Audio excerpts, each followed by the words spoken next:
భగవానే పార్వతీపదే హర మహాదేవ శంభో శంకర. చూడండి, మరి మన కొన్నూరు మండలంలో ఒకప్పుడు ఊరి చివర ఒక మర్రి చెట్టు ఉండేదంట. ఆ చెట్టు పైన ఒక చిలకమ్మ ఒక గోరింకమ్మ రెండు బుసలాడుకుంటూ ఉంటే వాటిలో చూసిన ఒక గోయివాడు చిలకమ్మను చూసి ఇల్లు వెక్కి పెట్టగా అది చూసిన గోరింకమ్మ చిలకమ్మకు అడ్డెళ్ళి తన రెండు కన్ను చూపులు బాగొట్టుకున్నదంట. రెండు కన్ను చూపులు బాగొట్టుకున్న గోరింకమ్మకు చిలకమ్మ అన్ని సేవలు చేస్తూ ఉండగా ఒకగానొక సమయమున మన గురుస్వామి అయ్యప్ప మహిమలను ఇలా తెలుపుతూ ఉన్నాడు. నడవలేని వారు నడిచి వెళ్తున్నారని, మాట రాని వారు పాట పాడుతున్నారని, చూడలేని వారు సాక్షాత్తు ఆ అయ్యప్ప స్వామిని చూస్తున్నారని తెలుపుగా ఆ గోరింకమ్మ చిలకమ్మ దీక్షను పూని ఈ పాట రూపంలో తెలుపుతున్నారు.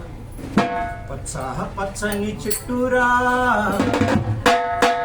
చెట్టు పైన రామ చిలుకరా, రామ చిలుక నోట ఎల్లా వేళలా స్వామి నామమే పలుకురా, అయ్యప్ప నామమే పలుకురా.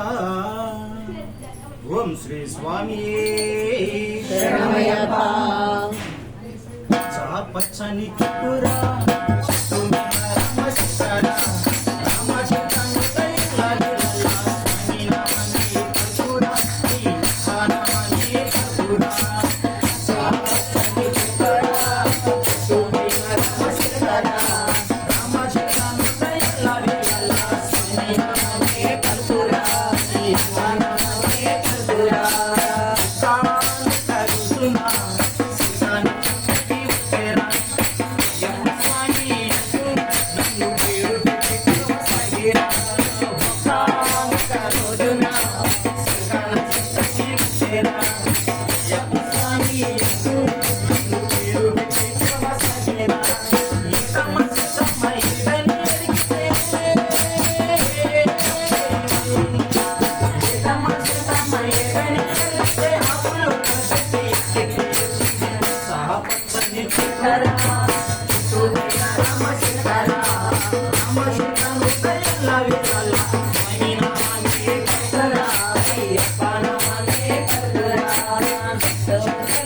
catch it.